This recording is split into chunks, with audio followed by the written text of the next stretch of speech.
Welcome to the Rock Bite, where we speak our truth, slay sacred cows, and sometimes agree to disagree. I'm Colin True, and joining me today, the Guinness Book of World Records just stripped him of his favorite camping spot in the Sierra. It's Justin Hausman. Oh, man. What did I hold the record for? The coolest campsite? Most destruction of a road to a campsite? I read your articles for I had claiming deterioration of the elements. I didn't do that. I've never driven all the way out on that road. We'll start today's show with a plug. Go to adventure-journal.com, or is it only in the newsletter? It's only on the newsletter, guys. Subscribe to the AJ's newsletter so you can get some Hausman in your life every week, guys, because you would know all about Justin's favorite lake in the Sierra. If you want to hear some principled gatekeeping, some literal gatekeeping, in fact, there you go. Well, we're going to talk some gatekeeping today. So on the show, we are going to catch up on what's been going on with each other in our lives before going through some headlines that come out of the outdoor industry and community. But before we get to that, we have to talk to you about Long Weekend Coffee, with four varieties of beans. I can't read. Long Weekend is your go-to coffee for all of your adventures, not just on the weekend. Head to longweekend.coffee right now. Shop around. Enter the code ROCK10 at checkout for 10% off of your first order. I had my secret handshake coffee this morning. It's my go-to drip coffee. Justin did not have secret handshake this morning, I don't believe. No, he did not. That is true. Okay, but he likes it. I know he that. Does. So, Long Weekend Coffee. More weekend, please. But let's get into it. Justin, what have you been up to lately? Got a new bike. We talked about that. Got a new surfboard. You know, I'm excited to go surf next week. That's pretty much it. I've been in the house constantly, but waves look fun next week, and the juices are flowing. So that's it. Quiet week. I'm really tired. Yeah, no, I've been mostly kind of housebound too. I've been working this week a lot on these gear trade blog adventures. Yeah, but they sent me a box full of stuff, and I had to kind of work it into a bunch of local adventures to kind of create content for their blog. Mm-hmm. So go check out Gear Trade's blog, everybody, and you can read about that. And that was kind of fun. They sent me a kilt. Did we talk about Kilt Guy? We did talk about. You and me talked about Kilt Guy, my neighborhood DHL driver who delivers packages in a kilt. I told you about that. Yeah, but I bet is he like short and like stocky, kind of looks exactly like strong man? Yes. I guarantee you, as soon as his shift is over, he's just like playing in some band called like Demon Scourge somewhere, just pounding beer. Yes, it's like just beer dripping through his beard, awesome. Kind of thing. Such a good looking dude. Yeah. Yeah, I'm like big old calves. I'm not even tall. The thing that we don't talk about, if you don't have bowling ball calves, forget about it. Kilt. Forget about it. I have okay calves. I just feel like I'm just too skinny to pull it off. I look like a freaking like toothpick in a skirt. It's just not all right. Well, you do live in like plastic surgery town, so you could get some calf implants. You could probably get them at like a drive-thru in this greater San Diego area. I also would not want to. This is one area of the country where you can kind of wear a kilt around, and everyone will be like, "Yeah, it's all right." Are you serious? No one really cares what you do no, here. Yeah, I feel like way. I think people are pretty relaxed here about how you decide to present yourself in public. No, you don't think so? I got beat up for not having a flat brim hat and a soul patch when I lived in San Diego. So for this gear trade thing, I did a night hike because one of the things they sent me was a light up collar, like dog collar. And I say in the blog, it's coming out next week, but like, it was awesome. It was because there's a little hill by my house, hiked up to the summit. It was great. There's actually some dudes having a campfire up there who probably shouldn't be having campfires at the top of this mountain, but whatever. In the fall? That's awful. Beautiful night. Yeah. But, whatever. They were, but it was a beautiful night. It was cool. I wore the kilt, so I could hike in the kilt. Which hold on. Cool. You were wearing a kilt and you had a light up collar on? On the dog. Okay. Yeah. No, I. Okay. Actually, now I'm kind of bummed I didn't wear it. Yeah, you made it seem as though you were wearing the light up collar, and I was confused. That was pretty sweet. And then really that's the other night of the week that I do that stuff. Well, that's what I wouldn't really want to. I mean, hey, just go for it. But like if I'm out at night and some dude rolls up in a kilt and a light up dog collar, I don't know what I would do. You either run or you murder him. That's all. Those are your only two choices, I think. It's kind of like it's either me or you. I'm just testing out some gear. The collar was a mistake. Just getting stabbed. Well, so first story we're going to talk about today. We had a couple of records that were creating some controversy this week. The biggest one, Reinhold Messner, famed alpinist Reinhold Messner was stripped of 2 of his Guinness World Records. And I got this article for Gear Chunky. Like, basically says the Guinness Book of World Records has officially stripped Messner of the title of being the first person to summit every 8,000 meter peak without supplemental oxygen. And the reason why is there's a German historian. I'm going to butcher his name. You speak German, so you can correct me. It's Eberhard Jurgalski. Pretty close. Is that about right? Mm-hmm. Pretty close. He runs the website 8000ers.com and concluded that Messner never reached the true summit of Annapurna. And the Guinness Book, and I don't know if he lobbied. Yeah, he convinced the Guinness Book of World Records to strip Messner of 2 titles: the first person to climb all 14 peaks over 8,000 meters, and also the first to do so without oxygen. Officially, the record now belongs to American climber Ed Viesturs, who finished that initiative in 2005. And yeah, I learned about this from Ed's post on LinkedIn. I don't know, man. I just kind of hate seeing this happen to sort of a legend of. He's kind of like a human legend, not just an adventure legend. I mean, it's Reinhold Messner. I kind of feel like there's a chance of any of sort of like our heroes in the outdoor space that people may have heard of beyond, if you don't even participate in these things, you may have heard of Reinhold Messner. I don't know. What was your impression when you heard about this? It's tough because I don't climb mountains. And I don't know the So his response, Messner's response is it's kind of to call bullshit on Jurgalski and say, like, you don't understand. Like, he's not a climber. That guy's not a climber. And to be like, you don't understand, like, it's kind of subjective where the peak is, which, like, intuitively that's like, well, you'd think it would be obvious, but it isn't. Like, I don't really think it is. And, like, yeah. I don't know how much longer after Viesturs climbed it than Messner did, but maybe he was armed with more information. Like, I'm not sure. You mean Viesturs after Messner? Yeah, like maybe he was, maybe he knew better then, like where the actual was Viesturs calling bullshit on Messner for decades? I don't think he was. No. He thinks he disagreed with the decision. Oh, he did. See, that's what I mean. Like, this is like, it's not like people were out there saying I don't think Messner made it. So I don't really know what to like. It's hard to know if there is in fact a higher point on the mountain that he could have gone to but didn't because he was like, who cares? Then I think it's stupid. Like, why bother? But if there's like a small step and he didn't feel like climbing it and maybe it was like 8 feet higher than he was, then yeah, I don't know. Maybe it does kind of make sense. But also, like, we covered this in Adventure Journal a couple years ago. And it wasn't the article wasn't focusing on Messner. I don't think Messner was under any kind of scrutiny then. Well, sort of.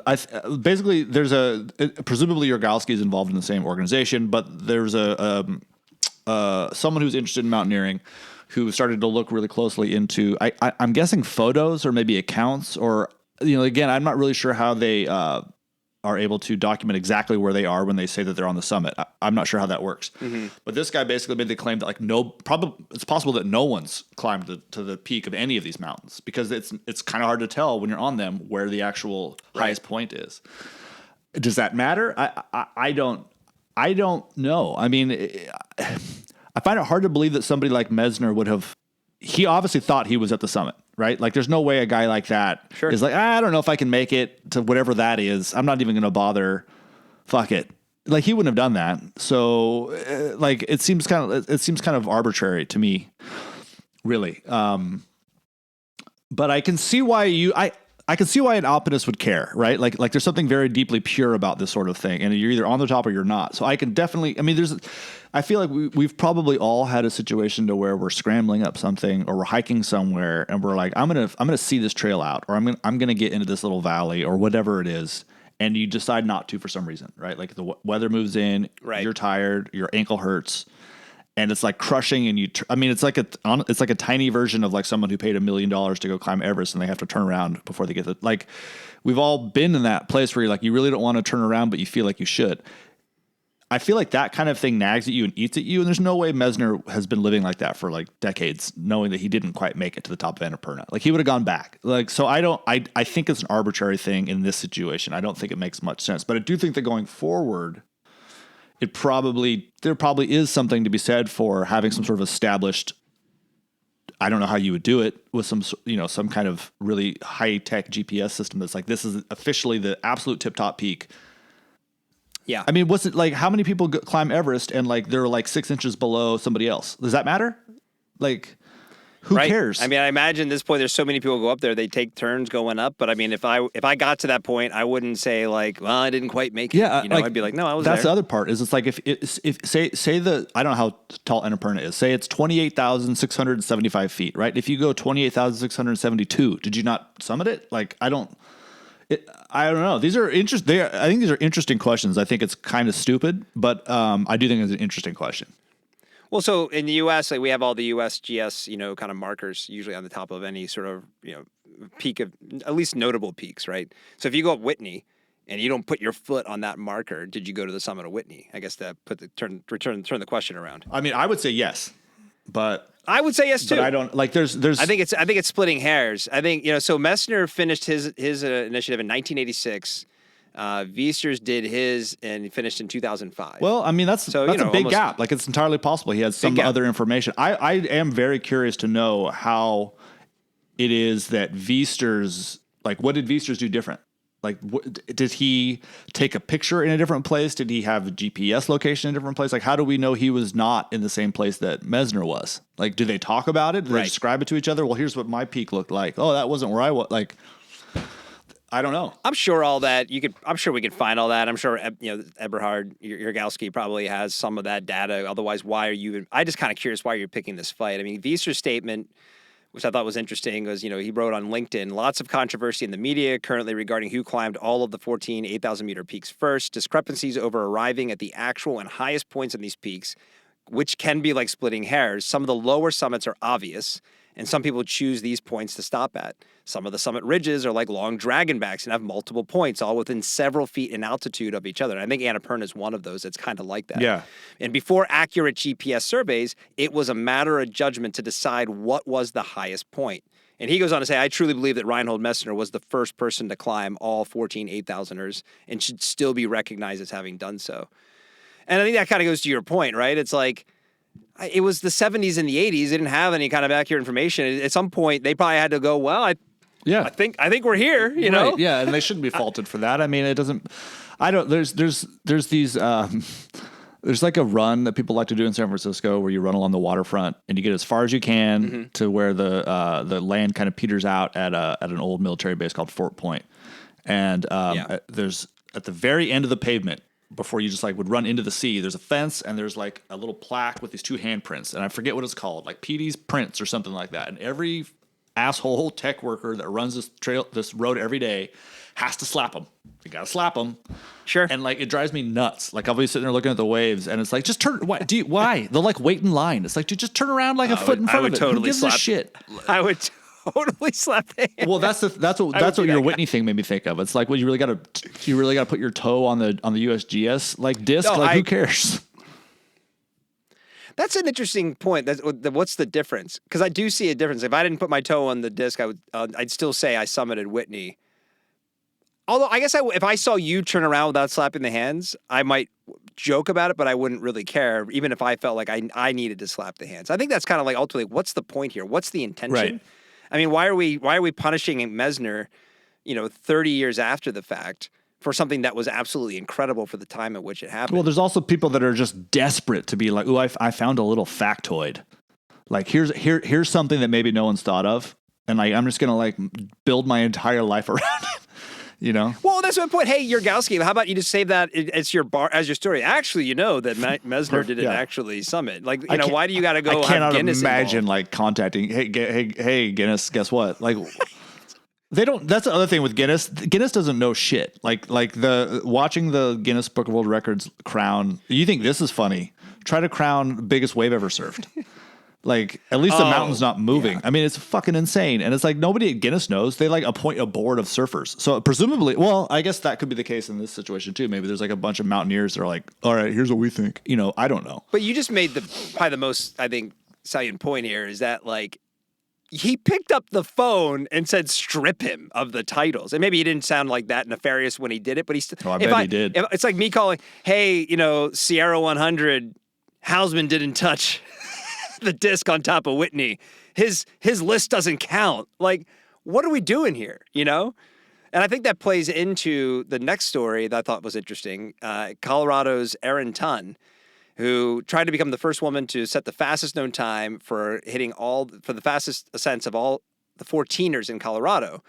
She hit 57. However, there's 14ers in Colorado. 58. I hadn't heard that. I wasn't aware that there were some 14ers in Colorado. Huh.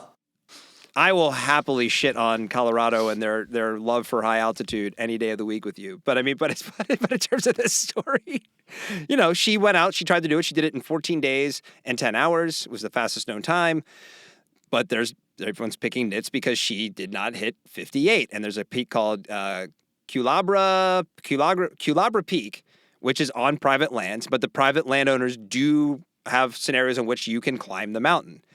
And everyone's freaking out because she said she set the FKT for this and it wasn't forthcoming that she didn't do this one other peak. And her rationale was like, well, this is the way I'm doing it. I wanted to do these 57 is what she said after the fact. And it's just another one of these, again, like, why do we care? Like, isn't this more of a personal thing anyway? I mean, I guess if she's going to create problems for herself in terms of getting sponsorships or something, then fine. But it just sort of like, why is this I'm reading this on the Colorado Sun. I saw it on, a bunch of other, outdoor publications. It's just, to your point, are we out of things to talk about that we have to like talk about this? Well, I don't know. If she lied though. I mean, she said she did all 58 and didn't, right? If you set the FKT for a known traverse that requires you to do 58 peaks and you only do 57, you lied about it. So the quote is, I intentionally decided to omit Culebra, I hope I'm pronouncing this right, Culebra Peak, as it is on private property. Ton said 2 days after she finished, as the first woman to go after a self-supported effort, I wanted to set the precedent.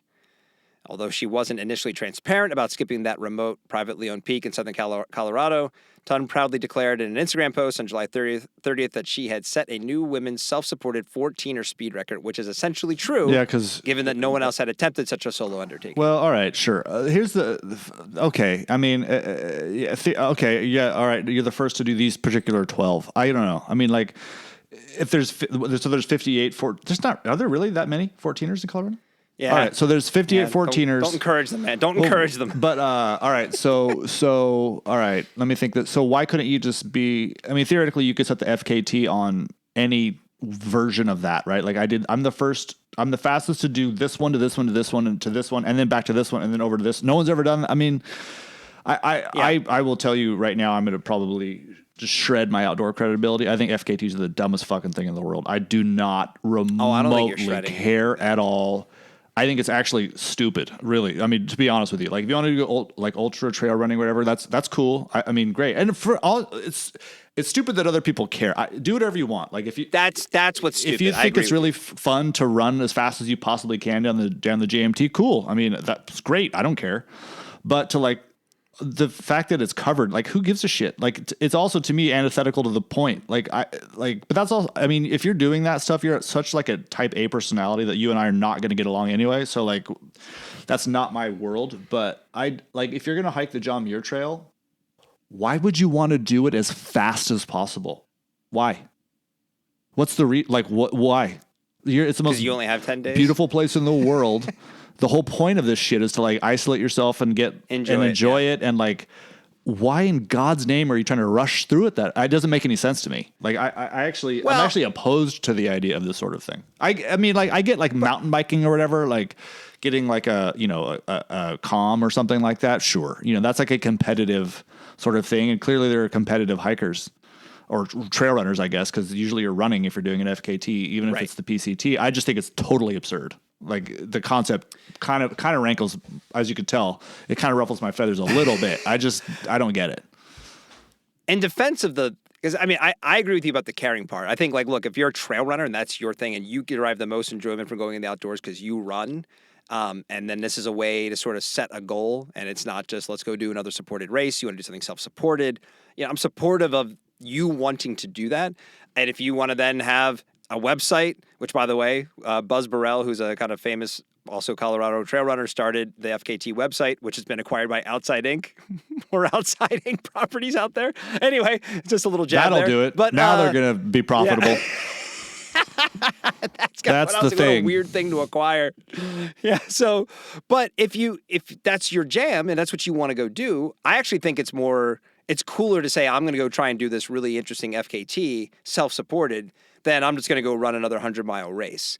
But to your point about caring, I mean, this is kind of this is why I think the two stories are interesting. Even if she was misleading, even if she knew, I should really mention this one that I didn't do, who cares, right? Because guess what? She still probably set the FKT for the 57 that she did. And if, let's say she didn't intend, maybe she's like, oh, I should have said something, then it's still just like, now we can't even celebrate what she did because we're all hung up on the fact that she didn't do it the way we all think she should have done it. Still pretty cool, I guess, to do it that fast. I mean, even if you didn't do all of them. I mean, yeah. Right. I don't know. I mean, listen, I agree with you. As a former runner, like I was lobbying, like, why don't we have grand fondos for running? Just like stop the competitive thing. Like, just if you like to run, like let's just make it fun to run. You know, stop being competitive. I'm with you. I'd rather, if I have the chance to do the JMT, I want to how many times am I gonna have the chance to do that in my life, or the PCT or whatever? I want to milk every ounce out of that. But if your thing is I'm going to go out and do this as fast as possible, well, then good for you. And that's why I think it's interesting on the back of the Messner piece. It's like he wasn't up there trying to right. Like, what do you expect him to say? I mean, his comment, if you read his Instagram post, was basically like, yeah, this is like, none of this matters. I just wanted to climb mountains. That's awesome. You know what I mean? That's great. Yeah. I don't get why we have to. I understand some of the stuff as it pertains to like professional sports because there's billions of dollars at play and there's allegiances and whatever. It kind of makes sense for this stuff though. Like, hey, if you want to make it competitive, fine, but don't make us care about it being competitive. Kind of was my takeaway. Now, like, if you want to tell me that she leveraged, things that she said she did that she didn't in order to gain like a lucrative sponsorship deal from like La Sportiva or something like that, and like then okay, that's interesting. Yeah, like that's agreed. Not cool. Like, don't do that. Agreed. Or like talk about the nature of like private, like who you should, like. I mean, I think it's insane that you can own a mountain peak, So like there's, but that's also an old story. But that's more interesting to me. There's another story for the bar. By the way, those 14ers in Colorado. I own one. Yeah, you can't climb one of them. Nobody's gonna have the FKT, fuckers. That's right. Show me your list. Oh, you're missing one. Guess what? You're always gonna miss that one. Such a weird thing. So the next story, which I definitely was curious your take on, I saw this just yesterday. There's a company called Whoop. Are you familiar with Whoop? I've heard of Whoop. So they have launched Whoop Coach, which is an advanced generative AI feature. And Justin, are you ready for this? It will fundamentally shift how individuals receive personalized health and fitness guidance. I don't doubt it. In a partnership with OpenAI, the lab behind ChatGPT. Whoop Coach leverages ChatGPT-4 technology to deliver highly personalized coaching on demand. And the CEO says the company has broken new ground for the wearables space. Now, I wanted to include this because we did the bit about AI. Is this just like the official buzzword for everything now? Like, hey, I think we got so. AI in this. Like, what is chat? I mean, how does a large language or language learning model, whatever the fuck that stands for, have anything to do with like monitoring your health data? Like, what is it? How does that work? Well, that's right. They say with Whoop Coach, we're now offering on-demand personalized health and fitness coaching. This is a first of its kind and will transform our members' relationship with their data. Did you know you had a relationship with your data? I would like to have more. I mean, I have an fancy pants Apple Watch. I don't use it for jack shit. I look at my like heart rate sometimes. I am kind of curious about that sort of stuff. It says the AI tool uses Whoop proprietary algorithms, specially designed machine learning model, and the latest advancements in performance science and research and a user's unique biometric data to create a holistic understanding of their Whoop recovery, strain, sleep, health, and stress data. It can respond to member questions about a wide variety of health and wellness questions in over 50 languages. Remember what I just said about not being able to talk to type A people? Like, this is who that's for. Like, but there are people that love that. That's like all they want to do. It's like. Well, but you just said you're kind of interested. Like, what is it that piques your interest? Why am I tired sometimes and not others? Like, why am I able? Like, sometimes I've always been curious if I go on a ride. Like, sometimes I still haven't quite figured it out yet. There's times where I've eaten a bunch and I bonk. There's times that I don't eat and I bonk. There's times when I didn't sleep the night before and I'm just crushing it. Other times where I got 9 hours of sleep and I can't get up the hill. Like, I am kind of. I would like to know why, but that's about it. I'm not like, my watch can do all kinds of things and all I ever look at is my heart rate because I'm kind of, that's it. Or like, did I burn calories today? So I participated in this world a lot. I did a lot of racing and everything. And I always, I wore a heart rate monitor for a while, but then it just got annoying to have it on. And I don't know how you sort of just accept the data. Like I'd be get a constant, like just looking at my watch. Where's my heart rate now? Where's my heart rate now? And it just kind of like, I became more obsessed with what the performance metrics were. This is, 15 years ago at this point, than just sort of be out for your run or your bike ride or whatever it was. It's just too much. I don't need any more information either. Like generally speaking, I don't care what it's about. Yeah. I don't need any more information, really. I mean, I'd be kind of curious about my heart rate at various times, but I mean, literally any form of information. I don't need to know anything else about anything ever again, let alone that. I don't know. Like Whoop made some noise in the surf community a few years ago, and I truthfully don't really know why, other than I think they probably had some kind of waterproof wristband thing that you could wear that told you some shit. Like I tested out some stuff in the surf world a while ago where you could put like sensors on your board and it would like tell like you how GPS tracking kind of stuff, like how fast you like how you paddled, how far you paddle, how fast you paddle, how far you went on a wave. That's kind of interesting. That's exactly right. It was kind of interesting. Like I used it for a couple sessions. It's like okay, and then I never even thought about it ever again. So like I don't know, but I maybe this is for people that don't have kids. Like if I was 45 years old and didn't have kids, I'd be so goddamn bored right now. Like I'd be like, well, I can do whatever I want, whenever I want for the most part. At this point, I would probably have traveled everywhere I wanted to go.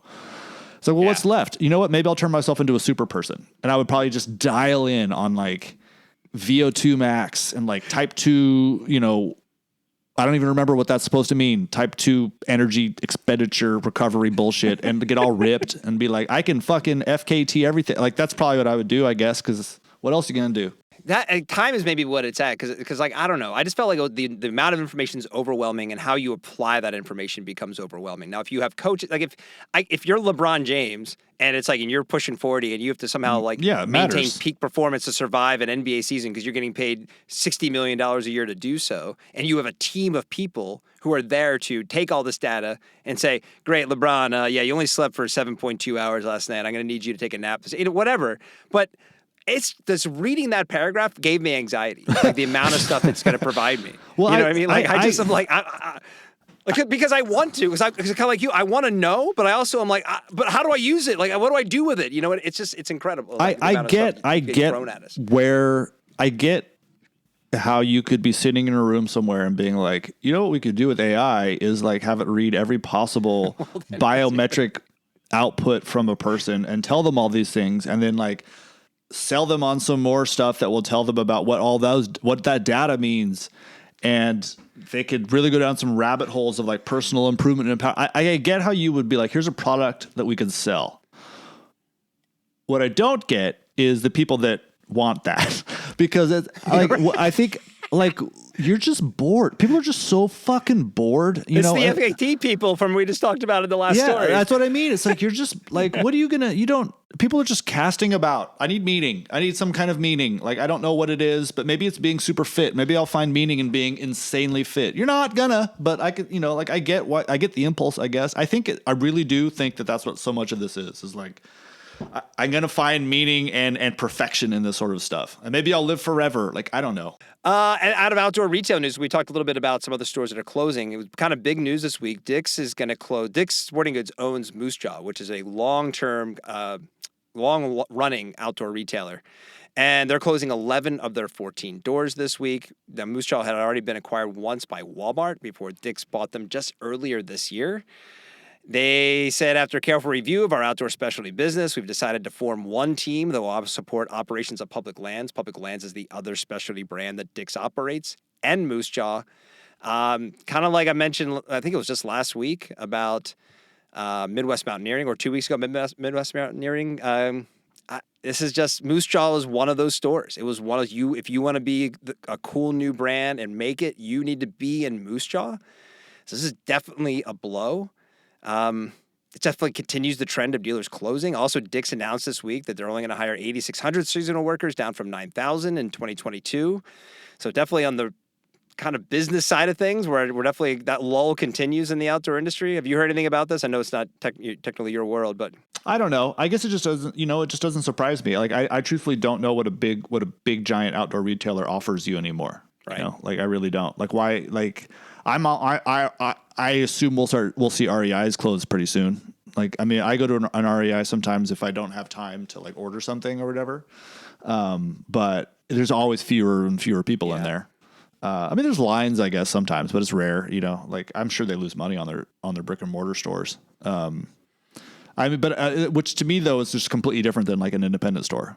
You know, like I'm the kind of person that will, you know, I guess I have enough expendable income. Like I'd much rather pay like 30% more if there was like a little independent outdoor store down the street than I would to go to REI. I mean, REI is great. I have no issues with REI, but it's just like, I mean, who loves big box stores? I don't really think anybody does. And like, I know Moose Jaw's not. For all I know, they were little stores. I just like, why would you? I don't know. I just don't see the point. Like, they're also, I mean, to a certain degree, these brands or these businesses are really shooting themselves in the foot by trying to keep up with the like return option thing. There's a awesome article in the New Yorker maybe a month or so ago about the business of returns and how there's so many companies now, maybe not so many, but a few companies that all they do is make money from returns. So like when you send your return shipping in, there's all of a sudden like a bunch of money to be scraped off. Like they either handle the return shipping for the brand or they actually take their products and decide, okay, this is good, this is bad. And maybe they move it and sell it somewhere else. So like there's a whole like side industry. It's like $1 billion industry at this point of just handling free returns for people. And it's like, if you're Moose Jaw or whoever, and it's like, there's no penalty for buying online because you can just send it back for free. Like, what do you think is going to happen? You know, I mean, like, unless you're giving people free coffee or a fucking zip line in your store, like, I don't, like, why am I going there? You know, like, it doesn't, unless, it doesn't make any sense. No, I think it is an interesting thing about, like, you do have to create reasons for people to show up other than just to buy stuff. Because like, you can't just wait around anymore because it's too easy to get stuff. And it's an interesting thing, too, about Moose Jaw being owned by Dick's and formerly owned by Walmart. It's like, well, when was the last time they were actually an independent? And then it's further complicated by the fact that Public Lands is the in-house specialty brand by Dick's. So they're choosing, that over Moose Jaw. That's going to blow up too. Like Dick's is going to be gone in 5 years. Maybe. I mean, but the other funny thing is, and I goes up next week, I talked to Tim Fish from Rab and I brought this up. It's like the checks and balances used to be for these brands were, not Dick's, but for outdoor brands was specialty retail. It had to perform there. It had to like, you got the feedback from the dealers and that was kind of the core audience, like what's performing, what's doing well. Well, now all these brands can sell D2C. You know, they have big box options. Even the big box options have specialty options. It's like, what does it mean for the specialty dealer? And to your exact point, though, it's like, what is the specialty dealer doing to get people to come in and support them? And it's a really, the landscape on this is going to be really interesting over the next few years. So I think if someone like Moose Jaw was smart, right? Like what I would do is I would only sell like open box stuff or return stuff or something like that and turn it into more like an outlet where it's like, oh, I can just I don't know what they have. Like I can't, like I need to go in there to see it. Like we bought our TV and our fridge at a Best Buy outlet. Yeah, you said. And you don't know what they have. You just got to go in there. And it's awesome, and it's way cheaper. And it's all stuff that someone opened was like, oh, I don't like this color after all. And Best Buy's like, whatever, right. And then take it back. And so it's like, if, the only reason I would ever go into an REI at this point is if I'm like going camping tomorrow. I'm like, oh shit, I don't have any. I know exactly what I need. It's like, it's a grocery store, right? It's like, I know exactly what I need right. And I know it'll be there. So, but if there was an REI outlet and that's all it was, and it was like, we're not going to tell you what it is, but you might save 70% on something, I'd go in there all the time. Well, I go into a thrift store. I know REI is starting to have secondhand stores or at least secondhand stuff in their stores, and they should. I mean, this is what, partnering with folks like Gear Trade have told us. Like, it's, their demographic is much younger, probably than most other, I would imagine who's shopping at Dick's, which is probably mostly like the soccer mom variety or soccer dads. And it's like, that's kind of exactly what you're describing is the best part about secondhand is like that's impactful right now to manufacturing issues and everything else, keeps things in rotation longer. And the younger Gen Alpha, Gen Z, they all value that. So yeah, if anybody isn't starting to look at that as an option, you're behind already. And actually, that was the next point of this story specifically was Outdoor Gear Exchange, which is a specialty dealer based in Burlington, Vermont. They're opening a second door. in Essex, Vermont, and Yeah. they have always been a mix of new consignment and used goods. So I thought, like, okay, here's some good news from the retail world of like, here the Essex, they're moving into a second location. They are another one of those doors where if you were starting a brand, you wanted national distribution. It's like, well, you got to be at OGX. So yeah, it's going to be really interesting to track this, and it does have impact across the entire industry. So I think there is a path forward for. I think it's really hard for us to see out of our current sort of moment. And if you really miss like bookstore or used bookstores, if you really miss like record stores, if you really miss like newsstands, right now you look around, and you're like, oh, the world fucked up. All these awesome things are gone. But things shift and move and change, and things don't happen overnight. And so I do think there is a world, maybe a possible future for us in like a decade or so, to where like towns have like maybe a secondhand outdoor store, and like people are like, okay, you know what? Like books have been like taking off again and again and again. They're opening another bookstore or a bookstore in town. We don't have one. One's opening in about a week. Like that's happening more. I can easily see that with newsstands again, you know? So like, I do think that people go after a while, they're going to be like, okay, I love buying things online for certain reasons, but like I haven't found a way to replicate like just going and browsing, which is humans like doing that, like sifting through things and like, this is shiny, you know, whatever that ape sort of impulse is to like dig through bins of things, right? Like we're nothing's replacing that now. So that will possibly come back around, you know? So I do have hope for that kind of thing. I started buying records because I was at a coffee shop in Portsmouth, New Hampshire, and there was kind of cool hipster coffee shop, and you could pick a record out and they would play it in the shop. But they had the bins full of vinyl, and just flipping, exactly what you're describing. Just flipping through it, which I hadn't done at this point. I don't know, the last time I flipped through vinyl, like 20 years before, probably when I started doing this. It's so satisfying and fun. And then you also realize for a long time there was the vinyl people, like the collectors, right? True record collectors. Yeah. I'm never going to be that person. But what I discovered is like, oh, but I have the bands that I like, and guess what? They're all putting out vinyl. Why isn't it fun to have physical copies of the stuff that I like? So I'm not a vinyl collector in like the traditional sense, but I've started buying vinyl because it's also nice to have the experience of like, I'm listening to this record and I'm not just creating a playlist on Apple Music or Spotify or whatever, right? You know, so, and I think you're absolutely right. I think this is the other thing we get into kind of I'm definitely part of the problem here as I bring up these stores closing every week here on the Rock Fight, but I say this about the movie industry. Everyone talks about the movie industry, and it's like, well, theaters are going to close and streaming this. And number one, you know, after the pandemic, people are going back to movie theaters.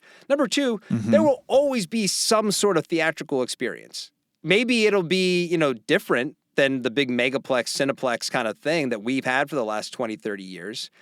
But going to a movie theater is always going to be in demand by some faction of the movie-going public, probably a much larger faction than we realize. So I think you're absolutely right. I think we're actually there. I think it's just like everything else, what's the transition? And right now, maybe the specialty dealers that we're talking about closing, maybe they just weren't equipped to make the transition to this new world where you do have to find other ways to bring in people into the store. I don't know. I don't mean to make a judgment on people I don't know, but you know, 10 years from now, some of these people are still going to be around because they did something right. I hope. I mean, I hope.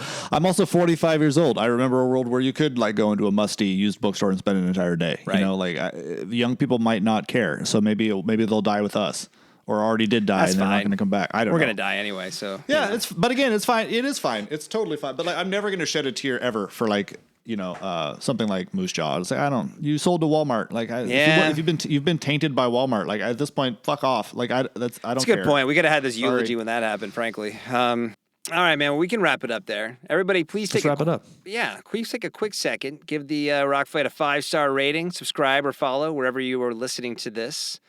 Send your feedback, comments, and questions, whatever, to myrockfight@gmail.com. Last thing, last chance. Anything you want to plug? Yeah, what do you have going on in AJ this week? Anything happening? I'm currently writing a little piece on the weirdness, the weirdest theories about the Tunguska event, that like giant explosion in Siberia in 1908 that like flattened like 800 miles of trees. There's lots of weird theories bouncing around out there, so I'm working on that right now. That'll be fun. I have no idea what else is in the current issue or the new issue. I haven't looked at the run sheet yet, but that's what I'm working on this week. How'd you get hooked up with that? Is that just personal interest? Radio Lab.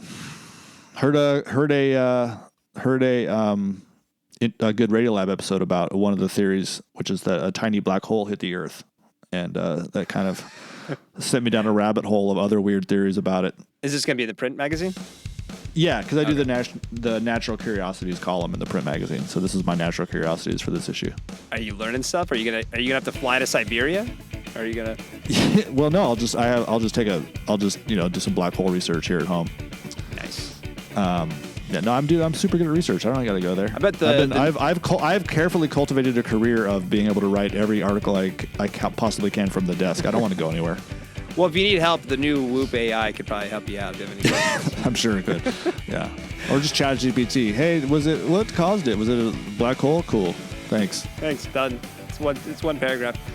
All right. Well, The Rock Fight is a production of Rock Fight LLC. For Justin Hausman, I'm Colin True. We'll be back next week with more ideas that aim for your head. And here to take us out, as always, Krista Makes from Less Than Jake with the Rock Fight fight song. We'll see you next time. Rock fight, rock fight.